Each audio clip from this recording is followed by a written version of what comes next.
Hello everyone, welcome to Let's Talk About It. My name is Marquita Mansfield and I am so excited about today's show. But for starters, when it comes to life, we all have a journey. You know, we all have challenges, we all have adversity that we may face. So today's guest, his name is Joey Richey, and he is a vocational rehabilitation counselor with the Alabama Department of Rehabilitation Services. And I know I just said a mouthful just then, but Joey, welcome to the show and thank you so much for taking time out of your schedule to be with us today. How are you? Thank you, Marquita, and thank you for having me today. Yeah. I'm also excited about talking with you and sharing a little bit about my story. Oh yeah, the viewers, they're definitely in for a treat. So let's go ahead and let's talk about it. I'll let you lead. So tell us about yourself. Well, I think the first thing, and I'm wearing my sunglasses, but if it's not obvious, I am visually impaired or I am blind. I was diagnosed at the age of 12 with a degenerative retinal disease called retinitis pigmentosa. And so over the years, my vision gradually declined to a point now where I have very little sight at all, maybe some light perception. But this all started back when I was 12 years old. Okay, good deal, good deal. So tell us a little bit about what you do today, and then we'll just kind of do a little back and forth, if that's okay with you. Okay. Well, today we are, I'm able to say we're co-workers. Yes. We work together. And so I help other visually impaired people who are trying to find their way into independence, employment, want to maximize their abilities in spite of their vision impairment. They help them get the training and the equipment, the support they need to be successful in their goals. Right. And someone who might not be that familiar with blindness and low vision, and they're thinking to themselves, well, how does he do the job that he does? Can you take us into a little deep dive as to how you do your job task? Yes. Well, first of all, when you think about the word blind, a lot of people think of sort of a black and white world where if you can see, you can see. And if you are blind, you live in a world of darkness. And that's not necessarily true. There's many shades of gray in between that black and white. And so a lot of different people may have different visual perception, how they see the world, and it's just different. So we really use different tools, assisted devices, technology, different skills to be able to perform tasks. So at work and at home, I just figure out a different way to do it, or I find a tool to do something different. Someone that maybe not be very tall, if they need to change a light bulb, they get a ladder or a step stool. Right. If you need to pick up something heavy, maybe you use some sort of a lift device or a jack for your car.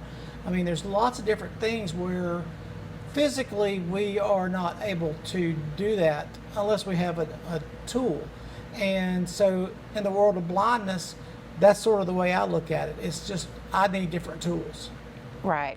So what would you say your most valuable tool that you use? Assistive technology. Okay. Yes. So the computer and having the ability to use the computer and to use my phone, an iPhone, really levels the playing field. The actual camera on an iPhone will tell you, like you can take a picture of something or take video of something, and it will give you information verbally from your phone. My computer has speech.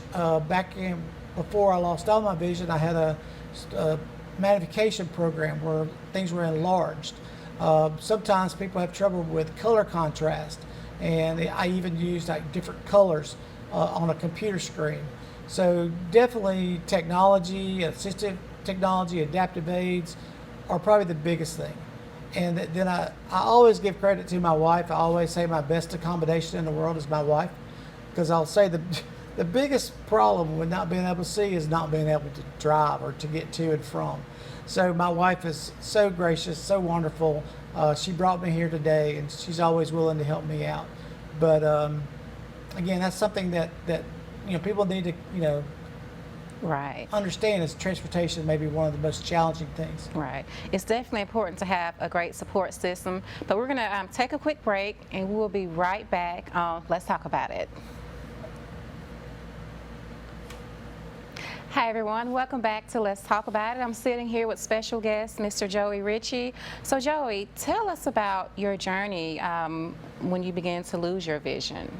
Well, first of all, I am from Talladega County and Okay. Childersburg. I grew up as a child of a single parent, and I was an athlete. Like any little boy, I liked to play sports, and I especially liked to play football. I was always wanting to do everything with all the other kids, and I had always worn glasses, even from a very young age. Like 2, 3 years old, I was already at glasses, but no one ever really knew that I had a significant problem. So as I was playing sports, my mom would notice that, especially at night, that I would like drag my feet, to be able to because she could tell I couldn't see where I was going, so I would drag my feet so I wouldn't trip. Or when I was watching TV or reading, I'd be very close to the screen or have the book very close to my face. So she was concerned, and she took me to see a specialist, and that's when they diagnosed me with a significant problem of retinitis pigmentosa. So at the age of 12, they told me and my mom that one day this would lead to total blindness. And it was very matter of fact. And they had told me that, they recommended that I go to and have education at the blind school, that I should plan on a career of, this is almost a quote, of selling pencils and sewing flags. Oh, wow. And they told me that they thought that I should not have children because the disease was hereditary. And so all this was given to me at 12 years old. And I don't know if it was good or bad, but I was pretty much in denial. I'm like, even though I have this information, I'm not listening to it. So I just continued my life the way I'd always done it. I kept doing my sports. I kept, going to public school. My only accommodation in school was to sit in the front row or to be able to move closer to the board to be able to see. So my mom also, she's like, never held me back, never treated me any differently because of my vision impairment.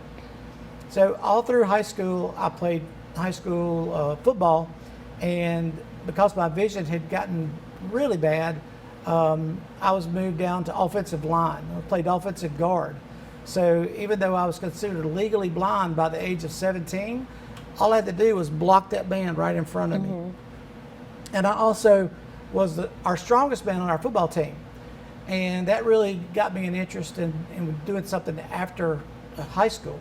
I wanted to go into coaching and ended up in the world of strength and conditioning and helping other people in the weight room. So when I was about to graduate, because I was already legally blind, I had never heard of our agency, Vocational Rehabilitation, or Alabama Department of Rehabilitation Services. And someone in what our role is now, VR counselor, came to my high school and she said, "Hey, I hear you're about to graduate high school and we can help you with this agency." So I started working with Voc Rehab, and they provided me with a lot of resources to be successful in college. And at that time, even though I wanted to be a coach, and that might not be a realistic goal for someone that may be blind one day, my counselor never told me no. She was very supportive of what I wanted to do. So I went to junior college for a couple of years at Alexander City, which is now Central Alabama Community College. Then I transferred to Auburn, and I was there for a whole semester before I destroyed my GPA because I was having too much fun. And I ended up going back to UAB to finish up my degree. And the young people that I work with today, I tell them I have a record for going to school, and they should not break my record because it took me 17 years to graduate college. But I was not the best student, and again, at this time, I wasn't really accepting my blindness, and I really didn't know, and other people didn't know what kind of accommodations I would need in the classroom. So a lot of the times I would have to take a class and sort of learn from being in the class what I was going to need. And then I would end up dropping the class and then going back and retaking it. Vocational rehabilitation was helping me at first, but when I did so poorly at Auburn, I lost my sponsorship. And again, I always tell my students, there's consequences. You know, if I'll support you, but if you're not able to make your grades, I can't continue to help you. And that was my case. I wasn't the best student, not the most dedicated, and there were consequences to me not being able to make good grades. Okay. So I had to work a little bit, go to school a little bit, work a little bit, go to school a little bit. But it was always a goal of mine to finish. And I knew that with my vision impairment that I would need a college education. Okay. So I finally finished, and I was working all the time in the field of strength and conditioning. I worked at health clubs, I worked with athletes, I did a little bit of everything. And I had a really long career doing that in spite of being blind, really.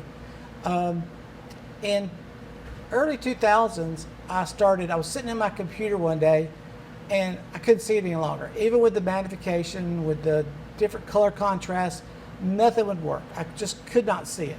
Okay. So I just realized that day that those doctors who told me would come, it was there. I was totally blind. I could not see anything. Well, we'll let that be our stopping point for now, but we'll be right back and talk more about Joey and how he overcame his adversity and challenges as it relates to being blind. Be right back. Let's talk about it. Hi everyone, welcome back to Let's Talk About It. I'm sitting here with special guest Joey Richey. So Joey, you just lost your vision completely. So what was that like for you? Well, so I'm sitting there and I've realized that I can no longer see. But I'm in the middle of my day at work, so I had to just kind of suck it up and keep going. So at the end of the day, again, I was married at this point in time, and my wife picked me up and I went outside, and I got in the car, and I said the words. I said, I can't see anymore. I'm blind. I said, I can't see anything. And I just lost it. I cried. I mean, I just sobbed. And I mean, I cried for like 30 minutes or more, just weeping. And of course my wife is weeping, and we're sitting there in the driveway at my job, and we're hugging in the front seat, and I'm just distraught. And you know, my wife was crying so bad that I didn't think she could drive us home, so we had to take a minute. And but I got home, and I don't know, I guess it's just my personality was, I guess because I knew it would come one day, I'm like, okay, you've got a family, you've got a job, you've got to keep going. You've got to continue. You just can't quit. And so that maybe go back to my days of being in sports, involved in sports. You know, just always taught you don't quit. You just keep trying. And so I called Voc Rehab because I was familiar with them, but it had been a very long time since I had talked to anybody. And when I called, I actually talked to the counselor that I had back in high school. She was still working. And she said, well, we'll sign you back up. And so I went in to see her, and I was telling her about, you know, I just wanted to work a few more years. If I could just work my job that I was doing a few more years, that I would be content with going home. And she said, oh no. She said, you are too young. She said, you have too many experiences. She said, I want you to go back to school. I want you to go to Auburn and get a degree in rehabilitation counseling. And by the time you finish, I'll be getting ready to retire, and you can take over my spot. Oh, I was neat. like, oh my goodness gracious. I said, do you remember how long it took me to get out of school the first time? I said, do you remember my GPA when I was in school the first time? I said, are you sure you want me to go back to college? And she said, yes. She goes, I think you'd be very good at being a rehab counselor and helping other people. So she talked me into it. So I went to school, and my vision was still getting worse and worse all through school. So not only was I learning the things for school, I was learning things to adapt to my blindness. It was the first time I'd used a long white cane. It's my first time to try Braille. No longer was I using magnification, but I was using the screen reader. I had never typed before. I had to learn how to type. So there are a lot of things that I had to do while going to school. And when I finally got near the end, we had to do an internship. And during my internship, I was working in our office, and I was working for another counselor. And we came to Talladega to visit the Alabama School for the Blind to talk to students who were getting ready to do a summer work program that we sponsor. And I was working with all these 16 and 17-year-olds, and it just went back to when I was that age. And I was thought, oh my gosh, you know, somebody was there for me. I really need to be here for these students. Right. And it really clicked that this where God had led me to help other people, you know, go through what I had gone through.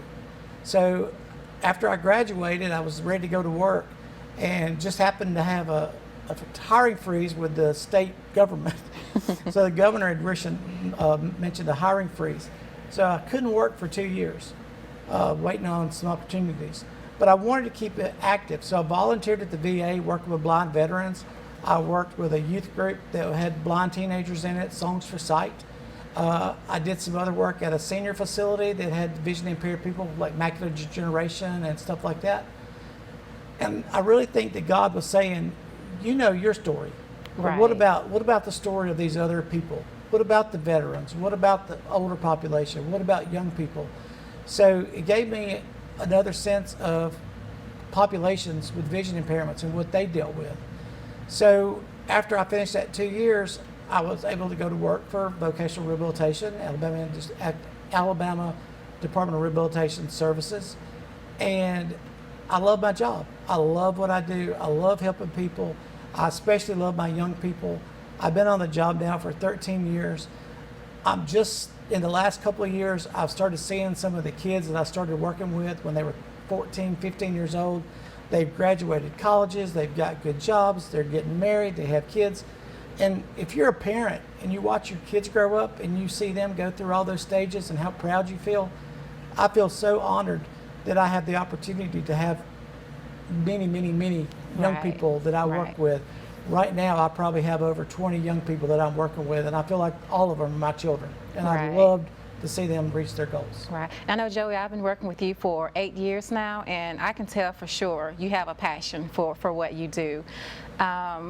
And it's neat, I know, when you get your consumers, your clients in your office, you have that why, you have that reason, and that just fuels your passion. So you're definitely needed in this field. And shout out to that counselor, your vocational counselor, for pushing you and saying, well, no, you're not quitting in 2 years. You have a lot to do. So, and look at you now. Yeah.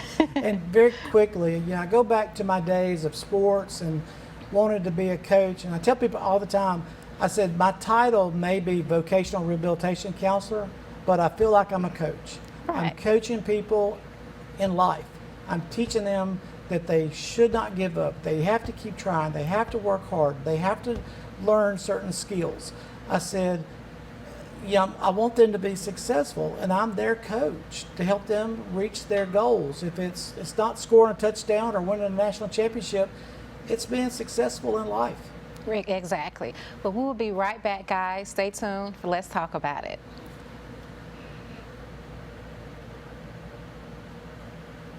Hi everyone, welcome back to Let's Talk About It. I'm sitting here with Joey Richey. So Joey, I know with the consumers that we serve, some of them are newly blind, and I know we do serve the transition high schoolers population. So what would you tell those whom are in similar situations that you went through as far as on the verge of losing their vision? Well, I think a lot of it comes to expectations. And again, when I was young, that denial that I was in, my expectations were to be as normal, just continue life, to still strive for all the goals that I'd always had. I didn't really even factor in the part about not being able to see. And, you know, some of that may be good, some of it may not be good. I mean, I was told way back then that I should learn how to use the cane, I should learn Braille. And I never did. I never did it until I had to do it. So a lot of times when I'm working with, especially those young people, I understand where they are about wanting to fit in with their peers and not wanting to stand out, you know, doing something different. So I may advise them, you know, counsel them on what I feel they should do, but I also know at the same time they're going to be a lot like me. So I would just say have high expectations, strive for your goals, always shoot for your highest goals, shoot for the stars. At the worst, you might fall on a cloud, you know. So, you know, for me, I wanted to be a coach, and a lot of the things I did led me to a path that wasn't coaching athletes, but it led me to something that fulfilled my goals that I really wanted to be successful in. Good deal. And don't give up. Well, Joey, thank you so much for being a part of the show. You have been a wealth of information and knowledge, and you have to come back again. And I think you are, right? I think we have a plan. Okay. Well, until then, we'll see you next time. Take care of yourself. Bye.